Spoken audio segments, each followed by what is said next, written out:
నేను Ola EV వాడుతుంటానండి. So ఒక last 3 months నుంచి చూస్తుంటే ఓలా చార్జర్స్ చాలా కష్టంగా ఉంటుంది. వాళ్ళ ఛార్జింగ్ పాయింట్స్ కానీ వాళ్ళ ఫాస్ట్ చార్జర్స్ ఏది పనిచేయట్లేదు సరిగ్గా.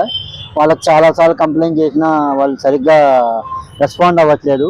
నేను రోజు తిరుగుతూ ఉంటాను, రోజు డైలీ కనీసం 50 to 60 kilometers తిరుగుతూ ఉంటాను. సో నాకు బైక్ తిరిగేటప్పుడు ఛార్జింగ్కి కష్టం అవుతుంటుంది. అలాంటప్పుడు ఒకసారి ఇటు థర్డ్ బండ్ క్రాస్ రోడ్స్ వైపు వచ్చినప్పుడు ఈ ఆంపియర్ షోరూమ్ దగ్గర మన ఈ బోల్ట్ ఛార్జర్ది చూశాను. సో చూసి ఇక్కడ రిప్రజెంటేటివ్ అని అడిగితే వాళ్ళు నాకు హెల్ప్ చేశారు ఛార్జింగ్ పెట్టుకోవడానికి. ఇది మనకి చాలా హెల్ప్ఫుల్గా ఫాస్ట్ ఛార్జ్ అవుతుంది. 1 minute-లోనే 1% ఛార్జ్ అవుతుంది అండ్ రీజనబుల్ ప్రైసింగ్లోనూ ఉంది. ఎవరన్నా ఈ ఏరియాలో వస్తున్నప్పుడు ఓలా కానీ ఏతర్ వెహికల్స్ ఏదన్నా కానీ మీరు ఛార్జ్ చేసుకొని ఒకసారి టెస్ట్ చేయండి. అండ్ నేను వీళ్ళు బోల్ట్ ఛార్జర్ వాళ్ళని రిక్వెస్ట్ చేస్తానంటే హైదరాబాద్ సిటీస్ మొత్తం ఛార్జింగ్ పాయింట్స్ కొద్దిగా ఇంక్రీజ్ చేయమని చెప్పి రిక్వెస్ట్ చేస్తున్నాను.